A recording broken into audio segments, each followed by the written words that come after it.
saviez que 70% des fleurs produites partout dans le monde transitent par la Hollande? Qu'un bouquet importé de 30 roses émet autant de CO2 qu'un vol Paris-Londres?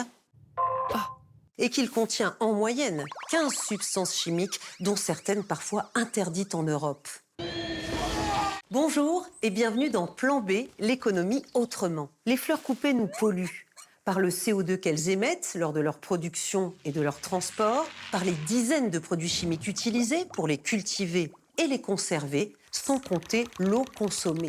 L'horticulture durable, c'est possible à condition de produire des fleurs de saison et de les vendre localement. C'est ce que fait la ferme Fleurs de Sonchamp à 60 km de Paris. Récolte de scabieuses ce matin à la ferme de Sonchamp. Ces fleurs d'été vont bientôt laisser la place aux chrysanthèmes, les stars de l'automne. C'est pas un jardin ici, donc c'est une ferme. Je peux pas produire des choses qui sont là juste parce qu'elles sont belles. Il faut qu'elles soient achetables. Achetable, mais pas à n'importe quel prix. Massamy prépare déjà sa prochaine production.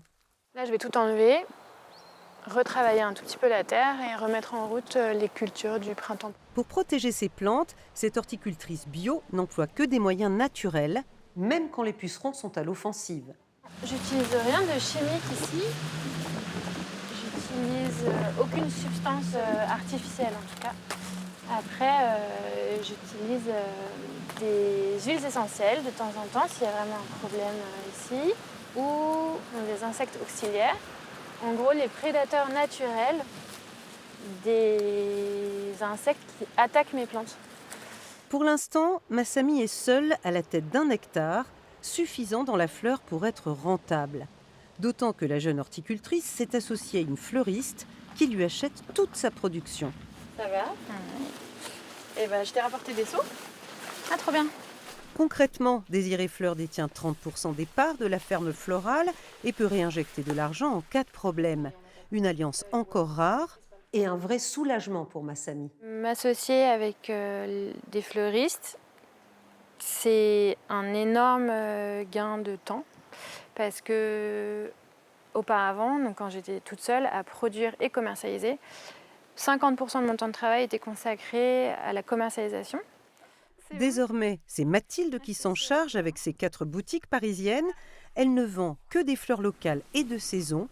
Elle passe ici toutes les semaines prendre livraison. Ça nous permet de sécuriser notre approvisionnement. Et puis surtout, ça nous permet de choisir nos variétés parce qu'on définit avec Massamy ensemble toutes les variétés qu'on va prendre, les couleurs, les différentes formes, pour avoir des choses atypiques qu'on trouve nulle part ailleurs en France. En tout et pour tout, les fleurs de Massamy vont faire les 60 km qui séparent Rambouillet de Paris. Pas besoin de frigo ou de conservateurs chimiques pour les faire durer, sans compter les émissions carbone et les pesticides évités. On ne peut pas garantir qu'il va y avoir zéro intrant, mais on sait d'expérience qu'il y en a beaucoup moins que sur les fleurs d'import. La façon dont on le vérifie, c'est qu'on visite tous les producteurs et productrices avec lesquels on travaille. Et on est très attentif aux adventices, donc aux mauvaises herbes, entre guillemets. L'exemple tout bête, c'est les coquelicots. Quand il y a des coquelicots, c'est que le terrain est vraiment clean. Clean au point de pouvoir indiquer aux clients la provenance précise de leur bouquet. Pétales sur le gâteau, les fleurs en circuit court coûtent à peine plus cher et durent aussi longtemps que les tiges importées.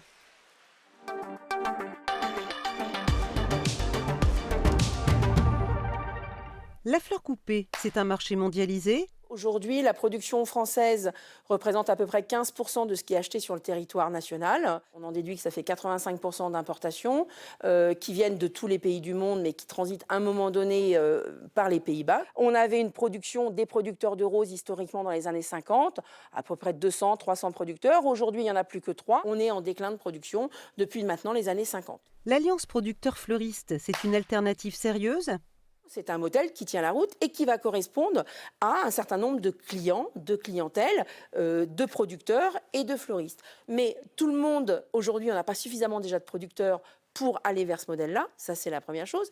Et demain matin, on va vouloir des fleurs exotiques, on va vouloir d'autres fleurs. Et donc, il va bien falloir s'organiser et que ce soit l'ensemble de ces modèles-là qui cohabitent. Pourquoi ce flou autour de la provenance des fleurs ?